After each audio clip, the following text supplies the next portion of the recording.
दोस्तों ये वाला वीडियो लास्ट वाली वीडियो का ही कंटिन्यू पार्ट है जिसमें हमने 5 चेकलिस्ट को फॉलो किया था।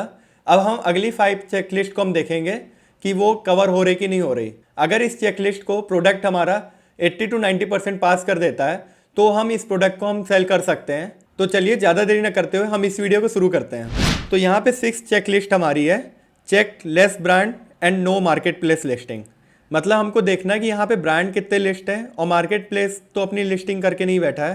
तो इसको चेक करने के लिए हमको वापस से इसको मेन पेज में आ जाना है जहाँ पे हमने प्रोडक्ट सर्च किया था। ठीक है, कीवर्ड सर्च किया था। यहाँ पे आप साइड में ब्रांड देख पा रहे होंगे। आपको ब्रांड ओपन कर लेना है और देखना है कि कौन कौन से ब्रांड यहाँ पे सेल कर रहे हैं। सो आपको यहाँ बहुत सारे ब्रांड दिख रहे होंगे। यहाँ पे अमेजोन का भी ब्रांड दिख रहा है, अमेजोन बेसिस। तो यहाँ पे एक चीज़ दिख गई हमको कि अमेजोन भी सेल कर रहा है यहाँ पे इस प्रोडक्ट में, क्योंकि माना जाता है जहाँ पे भी मार्केट प्लेस खुद सेल करते हैं वहाँ अपने प्रोडक्ट को ज़्यादा प्रमोट करते हैं बजाय कि आपके प्रोडक्ट को प्रमोट करने से। तो यहाँ आपको दिख रहे हैं अमेजोन बेसिस खुद बेच रहा है, अमेजोन का ब्रांड सोलिमो भी बेच रहा है। ठीक है, ऐसे करके आप देख सकते हो। ठीक है, यहाँ पे आप सेलर्स के बारे में भी जान सकते हो। ये जो ब्रांड है रजिस्टर्ड है कि नहीं, यहाँ पे आप क्लिक करके देख सकते हो यहाँ पे कि इसका ट्रेडमार्क आ रखा है कि नहीं। तो ऐसे आपको यहाँ एक एक प्रोडक्ट को देखना है। यहाँ 3M बेच रहा है। 3M बहुत बड़ा ब्रांड है और ये कितना पुराना ब्रांड है यहाँ भी आप चेक कर सकते हो कितने टाइम से ये इसने ट्रेडमार्क ले रखा है और कितने टाइम से ये मार्केट इंडस्ट्री इसमें है। ठीक है, तो यहाँ पे आप देख सकते हो ये बहुत पुराना ब्रांड है। इसके बहुत सारे ट्रेडमार्क है 2015 वगैरह से। तो जैसा कि मैं जहाँ तक जानता हूँ 3M बहुत बड़ी कंपनी है। तो इस पर्टिकुलर प्रोडक्ट कैटेगरी में बहुत ज़्यादा ब्रांड है और अमेजोन भी खुद सेल कर रहा है। तो यहाँ पे थोड़ा चांसेस है कि आप ब्रांड बिल्ड करने में थोड़ा प्रॉब्लम हो, क्योंकि यहाँ कॉमन प्रोडक्ट सेल हो रहे हैं। आपको कुछ यूनिकनेस लानी पड़ेगी, तो इसको भी मैं कट करना चाहूँगा। अब हमको यहाँ पे चेक करना है 7 पॉइंट एवरेज सेलिंग, जहाँ प्राइस हाई है और कॉस्ट प्राइस लो होनी चाहिए प्रोडक्ट की। और यहाँ पे आपको देखना है कि जो प्रोडक्ट की जो सेलिंग कॉस्ट है 300 से लेकर 1500 तक है कि नहीं है। क्योंकि आप 300 से कम का प्रोडक्ट अगर सेल करते हैं तो आपको हो सकता है यहाँ पे आपको प्रॉफिट ना हो, क्योंकि वहाँ पे आपको शिपिंग कॉस्ट देनी पड़ती है और अमेजोन की कमीशंस देनी होती है। काफ़ी सारी चीज़ें होती हैं, तो आपको वहाँ बियर करने पड़ते हैं कॉस्ट। तो आप ट्राई करें कि आपको ऐसा प्रोडक्ट सेल करना है जिसकी कॉस्ट प्राइस कम है बट उसकी सेलिंग प्राइस जो है 300 से लेकर 1500 तक हो, तो आप वहाँ पे अच्छा खासा प्रॉफिट बना पाओगे अपने लिए। तो हम यहाँ पे अब और चेक कर लेते हैं। तो यहाँ पे आप एवरेज देख पा रहे होंगे 300 से ऊपर सेलिंग हुई हो रही है। ठीक है, बट हमको ये प्रोडक्ट हमको चेक करना है कि इंडिया मार्ट में कितने का बिक रहा है। कॉस्ट प्राइस भी इसकी हमको चेक करनी है। तो अगर इसकी कॉस्ट प्राइस ज़्यादा होगी तो हमको प्रॉफिट होने के चांसेस कम होंगे। तो इसकी कॉस्ट प्राइस चेक करने के लिए हम क्या करेंगे, इसके जैसा सिमिलर प्रोडक्ट हम इंडिया मार्ट में सर्च करेंगे और अलीबाबा में सर्च करेंगे। ठीक है, आप यहाँ से भी डायरेक्ट जा सकते हो क्योंकि यहाँ पे ऑप्शन दिया रहता है टूल में। आप यहाँ क्लिक करोगे ना तो डायरेक्ट अलीबाबा में जा सकते हो यहाँ पे, और सेम प्रोडक्ट ये ढूंढ के दिखाएगा कि कितने में सेल हो रहा है, कितने में मिल रहा है। ठीक है,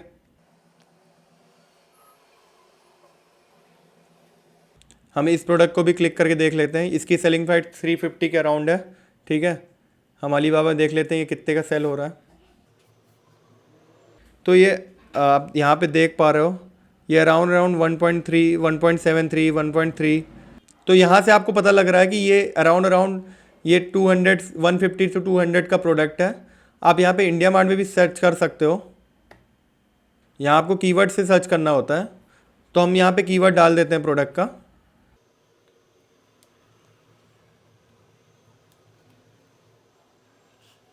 तो यहाँ पे आप देख पा रहे होंगे यहाँ पे 90 रुपये, 105 रुपये में ये प्रोडक्ट अवेलेबल है मार्केट में। ठीक है, तो इसकी प्राइस अराउंड 100 रुपीज़ के आसपास है। ठीक है, और सेलिंग प्राइस इसकी 300 to 1500 के बीच में सेल हो रहा है। तो ये प्रोडक्ट ठीक माना जाएगा। इस चेकलिस्ट को ये पास कर रहा है, तो हम इसको भी टिक कर लेते हैं। फिर हमको ये चेक करना है कि इस प्रोडक्ट में प्रॉफिट बच रहा है कि नहीं बच रहा। Check profit on product. ठीक है, इसके लिए हमको वापस आना है। तो हम जो प्रोडक्ट देख रहे थे हम उस पर प्रॉफिट चेक करेंगे। हमने ये प्रोडक्ट देखा था, ये अराउंड 150 के आसपास पड़ेगा हमको, क्योंकि ये 100 और 50, 150, 200 के अराउंड प्रोडक्ट है। ठीक है, तो यहाँ पे FBA कैलकुलेटर में हमको क्लिक करना है। सो यहाँ पे हमको परचेजिंग कॉस्ट हम इसको डाल देते हैं $2 के अराउंड। यहाँ डॉलर में दिखा रहा है इसलिए हम डॉलर में डालना है। तो शिपिंग कॉस्ट हम यहाँ पे $1 डाल देते हैं। ठीक है, और अदर कॉस्ट हम 0.2 के अराउंड डाल देते हैं। ये सब डॉलर में दिखा रहा है इसलिए मैं इसको $2 $1 इसका मतलब करीबन करीबन 160 का प्रोडक्ट मैंने डाल रखा है। अमेजॉन की शिपिंग 80 रुपीज़ के अराउंड डाल रखी है, क्योंकि ये हाफ के जी का प्रोडक्ट है, इसमें 80 रुपीज़ लगती है। और इधर ये 20-40 रुपये मैंने इसको अदर कॉस्ट दे रखी है। तो यहाँ पे आप देख पा रहे होंगे नेट प्रॉफिट कितना बच रहा है, 60 रुपये के आसपास बच रहा है। ठीक है, तो मतलब ये प्रोडक्ट सही है। आप इस प्रोडक्ट को आप 350 में बेच करके आप आराम से 50-60 रुपये बचा पाओगे। तो अगर हमको इस प्रोडक्ट का और डिटेल में चेक करना है तो हमने एक टूल बनाया है प्रॉफिट कैलकुलेटर का, तो हम उससे चेक करते हैं, उसमें बहुत एक्यूरेट आपको प्रॉफिट पता चल सकता है। तो हमको क्या करना है कि अमेजॉन की रेफरल फीस, कमीशन फीस कितनी लग रही है, हमको ये देखना है कि इस कैटेगरी में कितनी कमीशन फीस लग रही है। तो इसके लिए एक लिंक मैं दूंगा आपको डिस्क्रिप्शन में, वहाँ से आप जाके देख सकते हो कि अमेजॉन कितनी कितनी रेफरल फीस चार्ज करता है हर प्रोडक्ट वाइज में। जैसे ये आपको स्मॉल अप्लाइंसेस में दिख रहा है कि 5000 से अंडर का प्रोडक्ट है तो 6.5% कमीशन चार्ज करेगा। तो ऐसे करके वो अलग अलग प्रोडक्ट में चार्ज कर रहा है। अब जैसे क्लीनिंग एंड होम अप्लाइंसेस में ये 5000 से अंडर के प्रोडक्ट में 7.5% चार्ज कर रहा है। ठीक है, ये लिंक मैं आपको शेयर करूँगा, इस लिंक से आप ये कैलकुलेटर ओपन कर पाओगे। तो आपको यहाँ क्लीनिंग प्रोडक्ट आप सर्च कर रहे हो तो आपको आ जाना है क्लीनिंग एंड होम अप्लाइंसेस में। ठीक है, ये कितने का प्रोडक्ट सेल हो रहा है, 349 का सेल हो रहा है। ठीक है, अलग से और कोई शिपिंग चार्ज ले रहे हो तो यस करना है, तो यहाँ पे आप डाल सकते हो। अगर नहीं ले रहे हो तो नो करना है। प्रोडक्ट कॉस्ट कितनी है, तो प्रोडक्ट कॉस्ट अराउंड 160 के आसपास मैं बता रहा हूँ। और इस प्रोडक्ट में कितना % GST लगता है, तो आप इसको गूगल में सर्च कर सकते हो कि आपको क्लीनिंग प्रोडक्ट में कितना GST लगता है, क्लीनिंग एसेसरीज़ में। तो आपको यहाँ पे क्लीनिंग ब्रश सर्च करना है। तो आपको यहाँ पे क्लीनिंग ब्रश में GST रेट देखना है कितना लग रहा है। तो यहाँ 5% के राउंड दिखा रहा है, तो हम इसको 5% डालेंगे प्रोडक्ट GST। और अगर आपको वेट पता हो तो ठीक है, नहीं पता तो आप उसको वेट करके डाल सकते हो। मैं इसको 660 ग्राम डाल देता हूँ। डायमेंसन भी अगर आपको डालना हो डायमेंसन भी डाल सकते हैं। अगर आपको लगता है उसकी डायमेंसन आपको ज़्यादा कम लग रही तो आप डाल दो 25x10x5, ये मैं अंदाजे से डाल देता हूँ। ठीक है, देन आपको यहाँ पे कैलकुलेट में क्लिक करना है। तो यहाँ पे आप देख पा रहोगे कि नेशनल में 41 रुपीज़ प्रॉफिट बच रहा है, रीजनल में 65 रुपीज़ प्रॉफिट बच रहा है और लोकल में 82 रुपीज़ प्रॉफिट बच रहा है। तो ये प्रोडक्ट सही है, प्राइस पॉइंट के हिसाब से आप इस पर प्रॉफिट अच्छा खासा कमा सकते हो। ठीक है, क्योंकि इसकी कॉस्ट भी ठीक ठाक है अराउंड और आपकी सेलिंग प्राइस भी 300 के ऊपर है। तो इस पॉइंट को मैं टिक करना चाहूँगा। और बाकी मैं ये जो कैलकुलेटर है मैं इसको डिटेल में आपको समझाऊंगा कि इसमें कैसे आप इसमें प्राइस निकालते हैं, और मैं अपनी वेबसाइट की लिंक दूंगा जिससे आप ये कैलकुलेटर यूज कर सकते हो लाइफ टाइम फ्री में। तो चलिए हम इसमें आगे बढ़ते हैं। Check return rates and avoid size variation. तो यहाँ पे आप ऐसे डायरेक्टली अंदाज़ा नहीं लगा सकते कि रिटर्न रेट कितना चल रहा है। ठीक है, अराउंड जैसे क्लॉथिंग में रिटर्न रेट ज़्यादा होता है क्योंकि उसमें साइज फैक्टर होते हैं, बट अगर आप साड़ी जैसा प्रोडक्ट सेल कर रहे हो तो वहाँ साइज फैक्टर कम होते हैं, बट रिटर्न रेट थोड़ा सा कम होते हैं साइज फैक्टर के कारण। क्योंकि अगर साइज वगैरह वेरिएशन ज़्यादा होंगे तो किसी के फिट नहीं आ रहा कस्टमर के तो वो रिटर्न कर देता है। ठीक है, तो एक्सचेंज रेट, रिटर्न रेट उधर ज़्यादा हो जाते हैं। तो ऐसे आप ब्रश वगैरह ये सब कार एसेसरीज वगैरह देते हो तो अराउंड 10% के आसपास रिटर्न रेट होता है। तो अगर आपको ऐसा प्रोडक्ट देखना है कि रिटर्न आने के चांसेस कम से कम हो, तो ये जो कार एसेसरीज का प्रोडक्ट है उसमें रिटर्न आने के चांसेस कम है। बाकी अगर आप कोई और क्लॉथिंग सेक्टर या शूज़ वगैरह में जाते हो तो वहाँ साइज वेरिएशन होगा जिससे आपको रिटर्न आने के चांसेस बढ़ जाएंगे।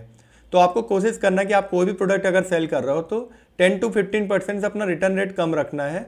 तो अगर रिटर्न अगर ज़्यादा आता है तो आपका यहाँ पे प्रॉफिट होने के चांसेस कम हो जाते हैं, क्योंकि आपके आने जाने में जो उसकी कॉस्टिंग लगती है, शिपिंग चार्जेस, वो आपको बियर करनी पड़ती है। यहाँ पे सेलर्स को शिपिंग चार्जेस बियर करनी पड़ती है रिटर्न में। हालांकि फ्लिपकार्ट में अगर RTO होता है, कस्टमर ने अगर उस ऑर्डर को पहले कैंसिल कर दिया रिसीव करने से पहले, तो उसका जो रिटर्न शिपिंग चार्ज है वो फ्लिपकार्ट खुद बियर करता है। ऐसे अमेजॉन भी 8 to 9% आपको खुद बियर करना पड़ता है। देन उसके बाद अगर कस्टमर ज़्यादा रिटर्न कर रहे होते हैं तो अमेजॉन खुद रिटर्न, जो उसके रिटर्न शिपिंग चार्जेस वो खुद बियर करता है। तो आपको यहाँ पे ट्राई करना है कि रिटर्न जितना ज़्यादा कम से कम हो सके, आपका प्रॉफिट उससे ज़्यादा बढ़ेगा। तो हम इसको टिक करेंगे क्योंकि जो क्लीनिंग ब्रश है उसमें रिटर्न होने के चांसेस कम है, क्योंकि अगर आप अच्छा प्रोडक्ट अच्छी क्वालिटी का सेल कर रहे हो और इसमें कोई साइज वेरिएशन का इशू नहीं आता तो यहाँ पे देखा जाता है कि रिटर्न कम आते हैं। तो आप क्लीनिंग ब्रश में आप क्वालिटी अच्छी रखें और आप यहाँ पे ये देखें कि जब कस्टमर को प्रोडक्ट पहुँच रहा है तो बहुत अच्छे से प्रोडक्ट पहुँचे, वो आप उसकी पैकिंग अच्छे से करें तो उससे आपके रिटर्न आने के चांसेस ख़त्म हो जाएंगे। तो यहाँ पे कोई साइज वेरिएशन नहीं है, इसलिए मैं इस पॉइंट को टिक करना चाहूँगा। तो 10वां पॉइंट है चेक ग्रोथ अपॉर्चुनिटी। तो इसके लिए हम क्या करेंगे, हम प्रोडक्ट अपने खोलेंगे, ठीक है, हमने जहाँ ओपन कर रखे हैं इनका हमको देखना है कि मंथली सेल ग्राफ कैसा चल रहा है, इनका डेली सेल ग्राफ कैसा चल रहा है। डेली को हम कन्वर्ट कर सकते हैं मंथली में, तो इसको हमको मंथली सेल ग्राफ खोलना है। इसको हमको देखना है ये धीरे धीरे इसकी सेल बढ़ रही है कि नहीं बढ़ रही है, ठीक है। अगर तो आपके कॉम्पिटिटर की सेल बढ़ रही है तो वो प्रोडक्ट में आपको ग्रोथ मिलने के चांसेस है। बट अगर आपके कॉम्पिटिटर्स की सेल डाउन जा रही है, मतलब उस कैटेगरी में सेल धीरे धीरे कम हो रही है, उसका ट्रेंड जा रहा है, तो आप उस कैटेगरी में मत काम करो। आप कम से कम 10-15 प्रोडक्ट आपको चेक करना है कि सभी प्रोडक्ट में सेल अच्छी खासी आ रही है।